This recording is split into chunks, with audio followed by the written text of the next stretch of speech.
Hello दोस्तों, मैं रजनीकांत प्रजापति स्वागत करता हूं आपका फिर से इंजीनियर एक्सप्लेन के इस यूट्यूब चैनल पे। अगर आप इस चैनल पर नए हैं तो आप इसे सब्सक्राइब ज़रूर करें और मेक श्योर आप बेल आइकन का बटन ज़रूर दबाएं ताकि आपको हमारी अगली वीडियो की नोटिफिकेशन मिलती रहे। पिछले 2 वीडियो लेक्चर में हमने होप टेप कंप्लीट कर ली थी। अब इस वीडियो में हम इंसर्ट टेप को कंप्लीट करेंगे। तो स्टार्ट करता हूँ। सबसे पहले इंसर्ट में मैं कवर पेज का बेसिकली यूज़ क्या होता है, मतलब अपने को बुक के आगे सबसे पहले कोई कवर पेज लगाना हो तो उसके लिए अपन कवर पेज का यूज़ कर सकते हैं।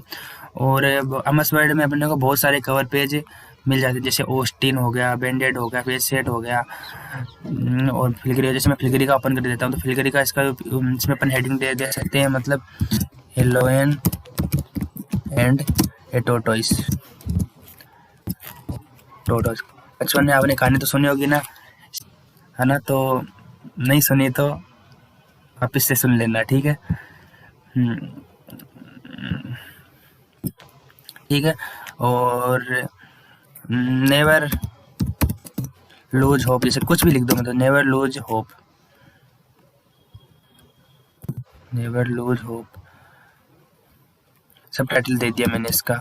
बेसिकली कहानी तो अपन कोई सी बना सकते हैं, बस मैंने सब टाइटल दे दिया। मैं बेसिकली आपको मेन कंसेप्ट बताने जा रहा हूँ कि कवर पेज को यूज कैसे, कवर पेज का क्या यूज है मतलब। तो कवर पेज का बेसिकली अपन इन सब के लिए यूज करते हैं। मान लो किसी बुक के आगे सबसे पहले कोई स्टोरी हो, जैसे मान लो लोयन और खरगोश की स्टोरी हो गई, और मान लो उसकी कोई सब टाइटल हो गया, मतलब नेवर लूज होप, तो अपन उन सब के लिए दे सकते हैं मतलब कवर पेज, ठीक है। अब बेसिकली अपन कवर पेज में आते हैं। हम कवर पेज मान लो मुझे ये पसंद नहीं है, मैं तो मान लो अभी ग्रिड वाला लेना है तो मैं ग्रिड वाला भी ले सकता हूँ, और इंटीग्रल वाला लेना तो इंटीग्रल वाला ले सकता हूँ। अब एमएस वर्ड का एक फायदा यह है कि अपन मान लो दूसरा कवर पेज लिया तो मतलब इसमें अपने को ये वापस लिखना नहीं पड़ेगा, लोयन and tortoise and never lose, ये अपने आप एडजस्ट हो जाएगा, ठीक है। तो अपने को इसमें लिखने की वैसे कोई ज़रूरत नहीं है, मतलब, है ना। तो ये सब है मतलब। अब जैसे मान लो आपको मैं इंटीग्रल वाले में दिखाता हूँ। अब देख लो, इंटीग्रल वाले में लेन टोटल अपने आप ऐड हो गया और इसका सब टाइटल भी अपने आप ऐड हो जाता है। तो बेसिकली कवर पेज का ये इन सब में ये सब यूज होता है, ठीक है। अब सबसे पहले रिमूव से पहले मैं दिखाता हूँ मोर कवर पेज। अगर मोर कवर पेज चाहिए तो आप मोर कवर पेज में भी जा सकते हो। मतलब देखिए, एडजस्ट हुआ अपने आप आ रहा है, वैसे ना एडजस्ट होके अपने आप आ जाता है, ठीक है। अच्छा, ठीक है। अब मान लो मुझे कवर पेज को रिमूव करना है तो रिमूव कैसे करूँ? रिमूव करेंट कवर पेज, तो कवर पेज रिमूव भी हो जाता है। अब मान लो, अब मैं ब्लैंक पेज और पेज ब्रेक क्या है ये मैं आपको बता देता हूँ। सबसे पहले मैं कुछ वर्ड ले लेता हूँ, सेंटेंस ले लेता हूँ। तो इसके लिए मैंने आपको बहुत पहले से शॉर्ट ट्रिक बताई थी, W rand equal to rand. बहुत सारे वर्ड और स्टेटमेंट आ गए, ठीक है। अच्छा, तो अब ब्लैंक पेज का क्या यूज़ है, मतलब मान लो ब्लैंक पेज, नया पेज एंटर करने के लिए अपन, नया पेज के लिए अपन ब्लैंक पेज का यूज़ कर सकते हैं। जैसे मान लो नया पेज लेना है तो दूसरा नया पेज आ गया, पेज 2 आ गया, ठीक है। और पेज ब्रेक क्या होता है, पेज ब्रेक भी बता देता हूँ। इसमें भी देखो नया पेज आ गया, पर मैं अब थोड़ा सा आपको अलग बताता हूँ, मतलब इन दोनों में डिफरेंस क्या होता है ब्लैंक पेज और पेज ब्रेक में। अब जैसे मान लो मैंने अपना कर्सर यहाँ रख दिया। सबसे पहले मैं एक पेज ले लेता हूँ ना, आपको अच्छे से समझ में आएगा, ठीक है। मैंने अब देखिए एक पेज ले रखा है। अच्छा, अब ब्लैंक पेज और पेज ब्रेक में मैं अंतर बताता हूँ आपको। बेसिकली अंतर क्या होता है पेज ब्लैंक पेज और पेज ब्रेक। जैसे मान लो मैंने अपना कर्सर यहाँ रख दिया, जैसे मैंने ये अपनी ब्लैंक लाइन में बताई थी ना, ये अंदर जाती है बाहर आती है, ब्लैंक लाइन हो गई, और ये अपना इंसर्शन पॉइंट हो गया। अब मान लो मैं अब यहाँ पे इस पे क्लिक करके अब ब्लैंक पेज पे क्लिक करता हूँ, तो देखिए क्या होता है। थोड़ा मैं इसको बड़ा करके दिखा देता हूँ पेज को, जिससे आपको समझ में आएगा अंतर क्या हुआ। देखिए, मतलब जहाँ से मैंने अपने ब्लैंक लाइन की छोड़ी थी तो मतलब वहाँ उस जगह एक नया पेज क्रिएट हो गया, और उसके बाद वाले जो सेंटेंस थे, वर्ड थे, लेटर थे, मतलब कुछ भी थे, वो सारे बाद में आ गए, ठीक है। जैसे मान ली थीम इसके बाद में थे, ये सब इसका यूज होता है, मतलब एक नया पेज बीच में इंसर्ट करने के लिए। मान लो इसको मैं कंट्रोल जेड करता हूँ, अंडू कर देता हूँ। पता नहीं अंडू क्या होता है, कंट्रोल प्लस जेड होता है, ठीक है। अब मान लो अब यहीं पे मैंने ब्लैंक लाइन रखी, मैं पेज ब्रेक पे क्लिक किया। पेज ब्रेक क्लिक करूंगा तो आप देखोगे कि मतलब थोड़ा छोटा करके दिखा देता हूँ, आपको समझ में आ जाएगा। तो देखिए, मतलब जहाँ पे मैंने क्लिक किया था तो मतलब कोई नया पेज क्रिएट नहीं हुआ, बल्कि उसके अगले बाकी के जो सेंटेंस थे वो उसके अगले पेज पे आ गए, ठीक है। तो ये सब यूज होते हैं पे ब्लैंक पेज और पेज ब्रेक में। और इनका मैं एक आपको यूज और बता देता हूँ, मतलब मल्टीपल पेजेस आपको अगर शो करने हो तो मतलब ये 2 पेज मतलब अभी हॉरिजॉन्टल आ रहे हैं, मैं वर्टिकल आ रहे हैं, मतलब अब मैं ये चाहता हूँ कि मतलब ये हॉरिजॉन्टल है, मतलब मुझे दोनों पेज दिख जाए मतलब एक साथ ही। तो इसमें मैं मल्टीपल व्यू टैब में जाऊँगा और मल्टीपल पेजेस पे क्लिक करूँगा तो मेरे पास आ जाएंगे, ठीक है। और ये पेज जब मैं आपको व्यू टैब में आऊँगा तो मैं बाद में बताऊँगा, ठीक है। अभी अभी इसके बारे में इतना ही है, ठीक है। अब वापस आ जाते हैं होम टैब में, इंसर्ट टैब में, सॉरी। अच्छा, अब इंसर्ट टैब में आ गए। अब मैं आपको इंसर्ट टैब में टेबल बता देता हूँ, क्योंकि टेबल में बहुत सारी चीज़ें होती है। तो सबसे पहले मैं अपने पेज को पेज विड्थ के अकॉर्डिंग ले लेता हूँ। तो इसके लिए मैंने शॉर्टकट की बताई थी Alt+V+Z। तो इसे मान लो इसको थोड़ा बड़ा कर देता हूँ, आपको दिख जाएगा।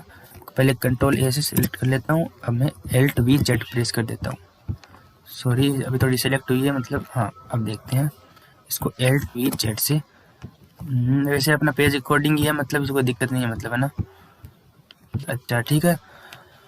तो अब अपने इंसर्ट टैब में आ गए। अब मान लो अब जैसे मान लो टेबल पे आते हैं, मतलब टेबल में आते हैं। टेबल में अब देखते हैं मतलब एमएस वर्ड में अपन टेबल कैसे इंसर्ट करते हैं ना। तो जैसे मान लो मुझे 2x2 की टेबल आनी हो, तो मतलब मैं ऐसे रो ऐसे क्लिक करूंगा तो मतलब अपने टेबल आ जाए। जैसे मान लो 9x1 की आ गई। मान लो मैं 4x4 की लेके आना चाहता हूँ, तो 4x4 की आ जाती है, ठीक है। ये तो ऐसे डायरेक्ट टेबल आ गई। अब मान लो मैं इसको वैसे इनडायरेक्ट लेके आना चाहता हूँ, मतलब अब मैं इसे कुछ इंसर्ट करके लेके आना चाहता हूँ, वो भी कर सकते हैं। तो ये तो समझ में आ गया ना, मतलब आ गया होगा। मैं इतनी मेहनत कर रहा हूँ तो आगे पक्का समझ में आएगा, ठीक है। अच्छा, मान लो Ctrl+Z दबा देता हूँ वापिस से। अब वापस मान लो मैं टेबल खुद से इंसर्ट करना चाहता हूँ, मतलब जो रेडीमेड दिख रही है उसे मैं खुद बना सेलेक्ट करना चाहता हूँ। इंसर्ट टेबल में जाते हैं। इंसर्ट टेबल में जाएंगे तो वहाँ पे नंबर ऑफ रो में चलो 5 रहने देता हूँ, नंबर ऑफ कॉलम में 4 कर देता हूँ, ठीक है। तो ये देखिए, मतलब ये आ जाएंगे, मतलब 1 2 3 4 5 कॉलम आ गए और रो कितनी आ गई, 4 हो गए, ठीक है। अपने सिलेक्ट किया था तो ये होता है। अब मान लो इसी टेबल में इंसर्ट टेबल में मैं आने आता हूँ ऑटो फिट टू कंटेंट। देखिए मैं auto fit to content click करता हूँ और मतलब वापस वही 5x4 की बनाता हूँ। 5 कॉलम 4 रो 5 कॉलम की करता हूँ। तो देखिए ये मतलब अपने कंटेंट के हिसाब से आ गया, ठीक है। सॉरी, एक बार मैं आपको इसको थोड़ा नीचे दिखाता हूँ, जिससे आपको अच्छे से समझ में आएगा। इंसर्ट में गए, टेबल में गए, इंसर्ट टेबल में गए, उसके बाद ऑटो फिट टू कंटेंट में गए। तो ऑटो फिट टू कंटेंट में जाएंगे तो देखिए मतलब पेज विड्थ के अकॉर्डिंग आ गई, ठीक है।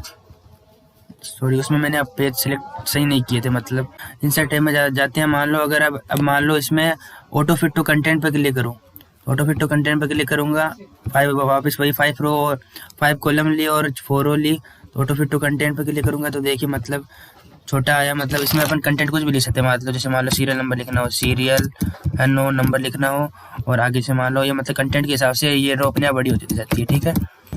और ये ऑटो फिट टू विड्थ, मतलब इसमें कॉलम की width auto fit to column width, मतलब फिक्स्ड कॉलम विड्थ। इसमें देखिए मतलब इसमें लिखा हुआ है, मतलब इंसर्ट टेबल पे जाओ, ऑटो फिक्स्ड कॉलम विड्थ। इसमें कॉलम की जो विड्थ होगी वो फिक्स रहेगी। मतलब अब जो भी आप कुछ नाम टाइप करोगे, जैसे मान लो एक्नॉलेजमेंट नाम लिख देता हूँ मैं, LEDGEMENT।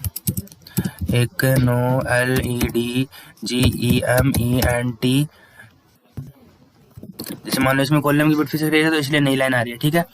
अब इसके अलावा अब मैं थर्ड ऑप्शन में जाता हूँ, टेबल में ही। तो इसमें आप देख सकते हैं इंसर्ट टेबल में गया। अब मान लो अगर मैं वापस वही 5 कॉलम ले लेता हूँ, 4 रो ले लेता हूँ, तो आप देखते हो ऑटो फिट विंडो, तो मतलब अपने विंडो की विंडो की साइज के बराबर ये पेज चला जाएगा, ठीक है। इसमें वापस मैं ये लिख लेता हूँ कुछ। इसमें इस दोनों में अंतर क्या है, फिक्स विड्थ में तो मतलब कॉलम की विड्थ फिक्स रहेगी, पर इसमें ये अपने पूरे विंडो की साइज के बराबर आगे तक लिख सकते हैं इसमें, ठीक है। तो ये सब तो हो गया, मतलब है। तो इंसर्ट टैब में अपने टेबल जान लिया। अच्छा, अब मैं इस पूरे को सिलेक्ट कर लेता हूँ एक बार, आपको और अच्छा समझ में आएगा इसको। अच्छा, मैं इसको और बता देता हूँ मतलब आपको। अब ड्रॉ टेबल में ड्रॉ टेबल मैं पहले चलो इसके बहुत सारे फीचर्स बता देता हूँ आपको। कंट्रोल, तो मैं अभी मतलब नई टेबल ले लेता हूँ, ठीक है। तो इसको मैं एक बार सिलेक्ट कर लेता हूँ पूरी टेबल को, इसको डिलीट कर दिया, इसको डिलीट कर दिया। डिलीट करने सेलेक्ट करने के लिए क्या, ये जो यहाँ पे 400 क्रॉस बार दिख रही है, तो मतलब इस पर क्लिक करते हैं तो पूरी टेबल सिलेक्ट हो जाती है, ठीक है। अब मैं नई टेबल ले लेता हूँ, मतलब 5x5 की ले लेता हूँ, 4x4 की ले लेता हूँ, ठीक है। एक बार अच्छी रहेगी, मतलब है। तो अब जैसे मान लो सबसे पहले मैं इसमें लिखता हूँ, मान लो सीरियल नंबर। फर्स्ट टेबल में जैसे सीरियल नंबर लिख दिया, तो इसमें सीरियल नंबर लिख दिया, नोट कर दिया। उसके बाद मान लो 1 लिख दिया, यहाँ पे लिख दिया 2। जैसे मान लो ये मैं जैसे टेबल ड्रॉ की, तो आप देख रहे हैं कि मतलब टेबल की फॉर्मेटिंग से आ गई, मतलब टेबल डिजाइन, ये मैं आपको बता रहा हूँ इसमें अभी, है ना। ये 3 आ गए। और जैसे मान लो यहाँ पे सब्जेक्ट लिख देता हूँ, वैसे मान लो फिजिक्स लिख देता हूँ, यहाँ पे PHYSICS फिजिक्स। यहाँ पे लिख देता हूँ केमिस्ट्री। मैं कोई मार्क्स की टेबल बना रहा हूँ, यहाँ पे लिख देते हैं मैथमेटिक्स। ठीक है, ये सब लिख दिया। अच्छा मान लो, जैसे मान लो यहाँ पे चलो मैं एक टेबल और इंसर्ट कर देता हूँ। ठीक है, तो मैं टेबल डिजाइन पे जाऊँ, लेआउट में जाऊँगा। ये मैं आपको बता देता हूँ, तो पर मुझे भी एक नई टेबल की ज़रूरत है, तो मतलब मैं बस डायरेक्ट कर देता हूँ ना।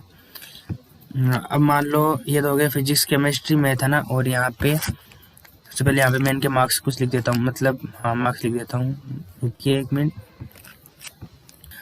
मुझे एक लेफ्ट में भी चाहिए, तो मैं इसके लिए लेफ्ट में भी इंसर्ट कर सकता हूँ। इंसर्ट लेफ्ट का ऑप्शन होता है। ठीक है, ये मैं आपको वापस बताऊंगा, आप टेंशन मत लीजिए। मैं अभी वापस से आऊँगा ना, पूरी डिजाइनिंग पूरे से बताऊंगा, तो मतलब अभी तो मैं सिर्फ लिख रहा हूँ, मतलब है ना। अब जैसे मान लो यहाँ पे मैं नेम ऑफ द स्टूडेंट लिख देता हूँ, नेम ऑफ द स्टूडेंट। अब जैसे आप देख सकते हैं, मतलब इसमें जो ये नेम आया है, नेम ऑफ स्टूडेंट। ठीक है, अब मान लो अभी इसको मैं पूरी लाइन में लाना तो मतलब इन दोनों के बीच में लेके आओ, और इसको यहाँ पे जो ये क्रॉस हेडेड लाइन आएगी, तो आप थोड़ा सा इसको ड्रैग करोगे, तो ये देखिए मतलब ये अपने आप सीधे हो जाएंगे। ठीक है, पूरी कॉलम में आ जाएगा, मतलब नीचे नहीं आएगा। ठीक है, अब जैसे मान लो मैं कुछ लिख देता हूँ, रमेश नाम लिख देता हूँ, रमेश, सुरेश, और यहाँ पे लिख दिया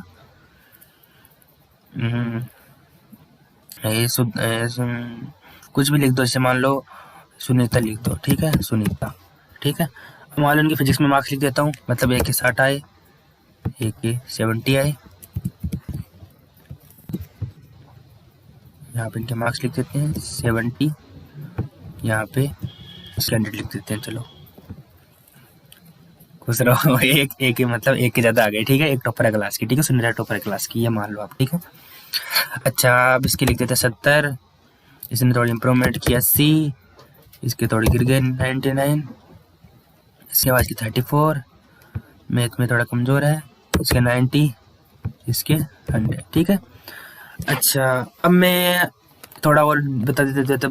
अब मैं चलता हूँ इस पे। अब मैं सबसे पहले मतलब इसकी पूरी टेबल की पूरी फॉर्मेटिंग से पहले मैं आपको बताता हूँ टेबल सेलेक्ट कैसे करते हैं ना।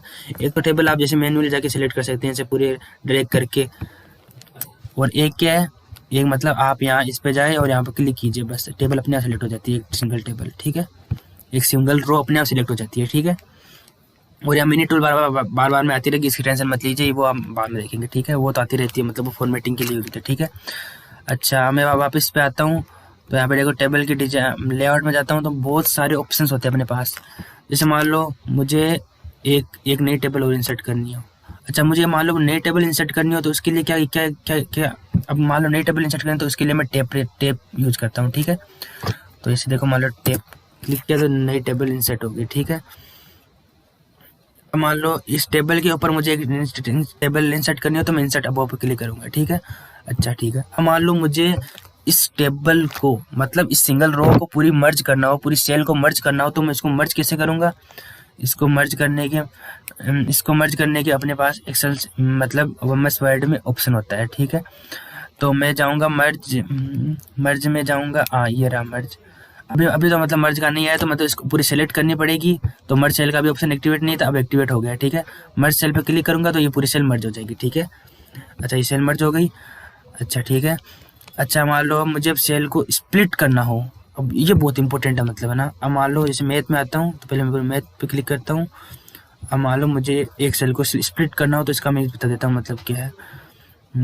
अच्छा सबसे पहले मैं एक बार रुक जाओ, पहले आपको स्प्लिट से पहले ये तो बहुत इंपॉर्टेंट है, स्प्लिट टेबल बता देता हूँ। मतलब अब मान लो यहाँ पे मुझे दो टेबल को अलग अलग करना है, तो मैं यहाँ पे स्प्लिट टेबल पर जाऊँगा, तो टेबल स्प्लिट हो गया, Ctrl+Z अंडू, वापस जुड़ जाएगी। ठीक है, ठीक है, अच्छा अब मैं आपको मेन चीज़ में लेके जाता हूँ, स्प्लिट सेल्स। स्प्लिट सेल का क्या होता है, मतलब अब मान लो ये मैथ में था, सबसे पहले आपको मैथ में समझ आएगा। मैथ में आता हूँ, मतलब मैथ में मान लो मैं 2 सब्जेक्ट में बच्चों को नंबर देना चाहता हूँ। अभी तो मैंने सिंगल पूरे मैथ के ऐसे ही नंबर दे रखे हैं, मतलब मैं इनको 2 सब्जेक्ट में डिवाइड करके इनका टोटल नंबर दे रखा है, मतलब ये मान लो आप। ठीक है, तो मैं स्प्लिट सेल में जाऊँगा, मतलब कॉलम में क्या करना चाहता हूँ, एक कॉलम में रखना चाहता हूँ, तो कॉलम में यहाँ पे 1 कर देता हूँ। टेबल रो कितनी करना चाहता हूँ 2, एक रो में मैं 2 टेबल रखना चाहता हूँ, तो बस 2 पे क्लिक किया। पता नहीं मेरा माउस वर्क नहीं कर रहा, तो यहाँ पे मैं ऐसे मैन्युअली लिख देता हूँ, ठीक है। ओके, तो देखिए मतलब यहाँ पे 2 आ गए। अब मान लो अब वापस यही मतलब इसको इस पे भी मैं वापस इसको 2 में डिवाइड करना चाहता हूँ, मतलब इसकी तरह स्प्लिट करना चाहता हूँ। तो स्प्लिट सेल, यहाँ पे कॉलम 2 है, रो 4 है, ठीक है। 2 कॉलम में डिवाइड करना चाहता हूँ 4 रो को, तो ओके क्लिक करूँगा। अब देखिए मतलब ये आ गया, ठीक है। अच्छा, और ये नंबर मैं एक बार डिलीट कर देता हूँ। अच्छा, ये देखिए मतलब आप बीच में भी क्लिक कर सकते हैं, ठीक है। अच्छा, मान लो अब मुझे मान लो इस वर्ड को मतलब सेंट अलग अलग जगह पोजीशन पे शिफ्ट करना हो, तो मतलब मैं बीच में भी लेके आ सकते हैं, तो इसको बीच में ले आते हैं। लेफ्ट साइड करना तो लेफ्ट में भी लेके आ सकते हैं, ठीक है। इस पे आप क्लिक करोगे मतलब ये तो अभी वर्क नहीं करेगा, मतलब ये आप बाद में करेंगे, पहले मैथ को बीच में लेके रहेगा। तो मैथ में मान लो 2 सब्जेक्ट में नंबर दे रखे हैं, पी एंड सी, मान लो पी एंड सी, ठीक है। और एक मान लेते हैं coordinate geometry, C dot G dot coordinate geometry, ठीक है। अब टोटल मान लो 50-50 नंबर के दोनों के टेस्ट हुए, मतलब एक में इसके मतलब 34 आए, एक में इसके मान लो 60 नंबर आए, इसके मान लो 22 नंबर आए, इसके भी मान लो 64 नंबर आए, ठीक है। अच्छा, ये टॉपर है क्लास की तो इसके 48 मान लो इसकी भी 49 मान लो, ठीक है।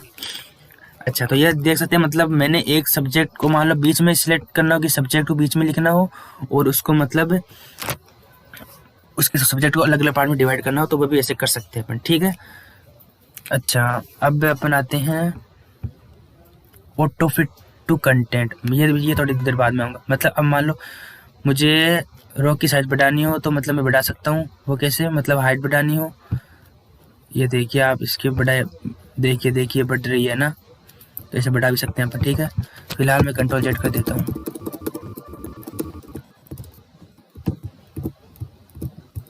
ठीक है।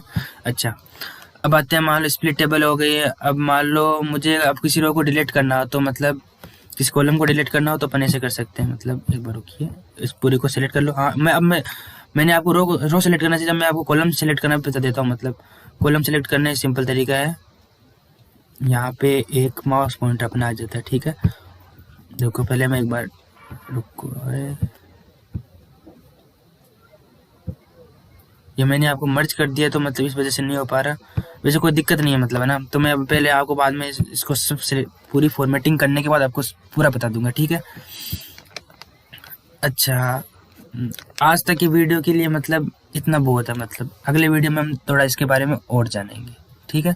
आप पहले इतने की प्रैक्टिस कीजिए, ठीक है। Thank you.